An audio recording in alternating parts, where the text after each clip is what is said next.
Welcome back বাগেরহাটের বাঘিনী vlog. তোমরা সকল কিরাম আছো বাইটি বন্ডিরা? আশা করি সকলে ভালো আছো। আমি তোমাকে দিদি ভালো আছি। আমি আজকে আবারই তোমাকে সঙ্গে নতুন আর একটা ভ্লগ নিয়ে হাজির হয়ে গেছি। আশা করি ভ্লগটা তোমাকে ভালো ঠেকবে। আমি আজকে ওই বারান্দায় আছি শাক তুলতি। ওই যে আমাগো গ্রামের দিক কয় হলো আমরলি শাক, আসলে নামও আমরলি শাক এটার, আর অন্য অন্য দিক অন্য অন্য আরও নাম আছে। তাই এগুলো হচ্ছে চাটনি খাওয়া যায়, তারপরে ডাল দিয়ে রান্না করা যায়, মানে আর কি টক জাতীয়। ওই শেষ পাতে যেসব মানুষ যে টক মিষ্টি একটা চাটনি রান্না করে, ওরকম করেও রান্না করা যায়, আবার ডাল দিয়েও রান্না করা যায়। এই জন্য আজকে আমি একটু তুলে নিলাম রান্না করার জন্যে। তো দুপুর করে আমি রান্না বান্নাটা শেষ করে নিয়ে বিকেলবেলা আমি আজকে একটু দই ফাটাবো, মাত্র দুটো উপকরণ দিয়ে। তা তোমাকে শুনছি, তোমাকে সামনে বসেই আমি দইটা বানাবো। যারা আর কি কোনো সময় বানাও নেই তারা দেখলি বুঝতে পারবা না, আর যারা বানাও, যারা জানো তাকে তো আগের থেকেই জানা আছে। আগে আমি রান্নাবান্নাটা সেরে নিচ্ছি আর কি। ওই কোরাল মাছ রান্না করবো। এইসব বড় বড় মাছ একটু মশলাদার হলে ভালো লাগে, বা মানে আর কি পছন্দ করে সবাই। কিন্তু আমার ঘরে যারা আছে কেউ বেশি বেশি মশলা খালি তাকে সমস্যা। এই জন্য ওই হালকা করে আমি কোরাল মাছটা রান্না করবো আজকে। মানে আর কি শুকনো মরিচটা দেবো না, কাঁচা মরিচ দিয়েই আমি রান্নাটা করবো তাড়াতাড়ি করে। এই যে কোনো রান্নায় আর কি বিশেষ করে মাংস ছাড়া আর যে কোনো মাছ আর কি কোনো রান্নায় আমি শুকনো মরিচের ব্যবহার করি না, সব রান্নায় আমি কাঁচামরিচের ব্যবহার করি। কারণ হলো বাসায় শাশুমা অসুস্থ, তারপরে শাশুমার ছেলে, তারও শুকনো মরিচ খাওয়া ভালো না, আমার নিজেরও ভালো না। শুকনো মরিচ খাওয়া মোটামুটি শুকনো মরিচের গুঁড়ো বা বাটা মরিচ আমরা যারা ঘরে আছি সবারই মোটামুটি একটু সমস্যা আছে। এই জন্যই আমি চেষ্টা করি যে প্রত্যেকটা রান্নায় মানে আর কি হালকা করে কাঁচামরিচ দিয়ে সেইভাবে রান্না করার চেষ্টা করি, যাতে শুকনো মরিচটা না লাগে। শুধু ওই মাংসটাই একটু শুকনো মরিচটা আর কি দিই, মাছের ঝোলে না দেওয়ার চেষ্টাই করি সবসময়। একটু শেষকালে এই যে গরম মশলা দিয়ে কাঁচামরিচ দিয়ে রান্না করে নিলাম, কোনো সমস্যা নেই খাওয়ার জন্যে আর কি। এবার আমি ওই দুধটা জাল করে নেব। 4 লিটার দুধ আমি এখানে জাল করব, মানে আর কি এক লিটারে এক বোতলে এক লিটার করে আছে। ওই জায়গায় 4 বোতলে 4 লিটার দুধ। আমি আগে একটু চিনি দিয়ে ক্যারামেল করে নেব। ক্যারামেল না করলেও হয়, ক্যারামেল না করলে হবে কি একেবারে ওই টক দইটা যেমন একেবারে সব সময় সাদা রফরফা হয়, ওই রকমের সাদা রফরফা দেখাবে।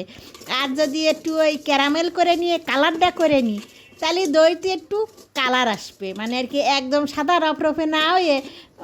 বাজারের দইতে তো মিষ্টির দোকানের বাজারের দইতে তো ওরা একটু কালার দেয়, আবার অন্য অন্য জিনিসও মিলটিল করে, কিন্তু ওরম কালার কোনো কিছুই ব্যবহার করার দরকার নেই। আমি একটু ক্যারামেল করে নিলেই পরে একটু কালারটা একটু ভালো দেখা যাবে আর কি। মিষ্টি দইটার একটু কালারটা না আসলেই পারে মনে হয় না যে মিষ্টি দই খাচ্ছি আর কি এরকম। তা মিষ্টি দই বানাতে গেলে পরে একটু কালারটা করে নিলেই পরে ভালো দেখা যায়। ক্যারামেল করার সময় বিশেষ নজর দিতে হবে নিচে যেন কোনোভাবে পোড়া না লাগে।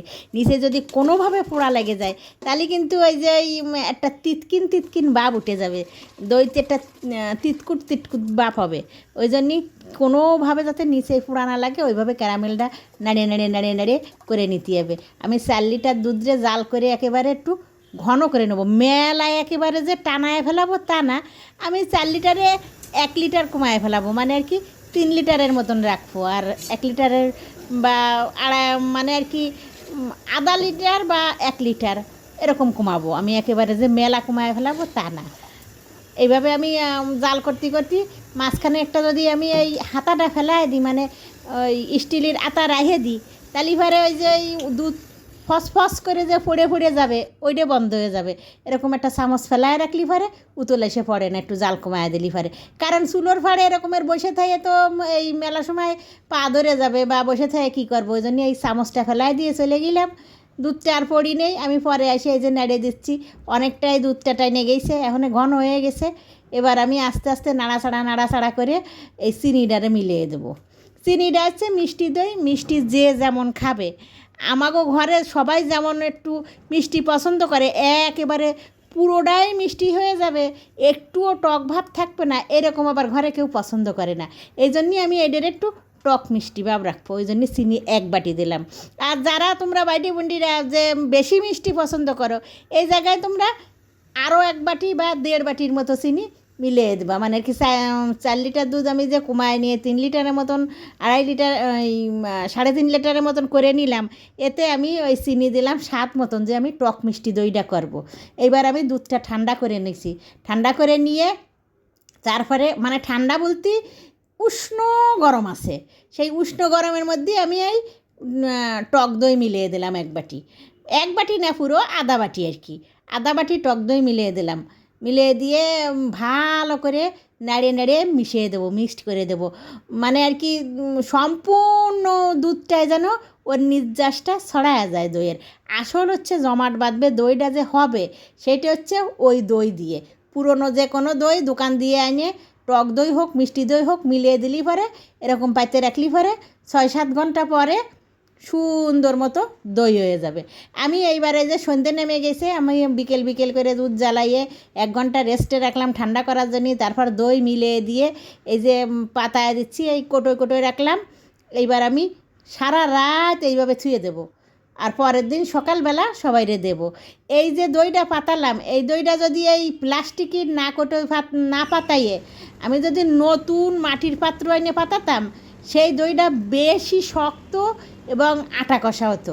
কিন্তু এটাও হবে, এটাও সমস্যা নেই, এটাও সুন্দর আটা কষা হবে। কিন্তু প্লাস্টিকের পাত্রে, মাটির পাত্রের মতন অতটা আটা কষা হয় না। তার কারণ হচ্ছে জলীয় অংশ মাটির পাত্রে কিছুটা টাইনে নেয় দুধের, আর এই প্লাস্টিকের পাত্রতে তো আর জলীয় অংশ মোটেই টানে না। ওই জন্যে আর কি অতটা শক্ত হয় না মাটির পাত্রের মতন। তারপরেও দেখো কীরকম সুন্দর হয়েছে, এই যে শক্ত হয়ে গেছে পুরো পারফেক্ট দই একদম। মানে আর কি এই দইটা যদি আমি ওই মাটির পাত্রে দাও তোমরা, তাহলে পরে এর থেকে আরও শক্ত হবে আর কি। এই যে সুন্দর দই হয়ে গেছে। এখন এই গরমে যে কোনো মানে এইভাবে পাতাইয়ে যে কোনো মেহমানদারিতে, ঘরে সবার গরমের সময় পরিবারের সবাই মিলে যে কোনোভাবে যে কোনো সময় বাজারের দই থেকে মানে খুব ভালো খাবে, খুব পছন্দ করবে একেবারে সবাই। মানে আত্মীয় স্বজন মেহমানদারিতে যারা দিবে বা দেব, বা পরিবারের জায়গা দেবো, সবাই এই হাতে পাতা ঘরের পাতা এই দইটাই সবাই পছন্দ করে। আমার ঘরেও সবাই পছন্দ করে। তোমরাও যদি মনে করো যে এইভাবে পাতায় সবাই খাবা, খেয়ে দেখতে পারো, সবাই পছন্দ করবে এইভাবে পাতানো দই। যেমন হচ্ছে টেস্টের কোনো একদম হেরফের হবে না, টেস্টও সুন্দর হবে। তারপর আবার মাত্র 2টো উপকরণ দিয়ে বানানো, মানে কোনো ঝামেলাই নেই বানানো। তা আজকের ব্লগে এই পর্যন্ত বাইটি বুন্ডিরা। আমি ওই সলে বায়না ধরেছে ছোটো জলটায় আলুর চপ খাবে, সেই জন্য এখানে আলুর চপ দিয়েছি, আলুর চপ বাজে দিচ্ছি। তা তোমরা সকলে ভালো থাও, সুস্থ থাও, সকল ভালো রাখো। আর যদি দিদির ব্লগটা ভালো ঠায়, তাহলে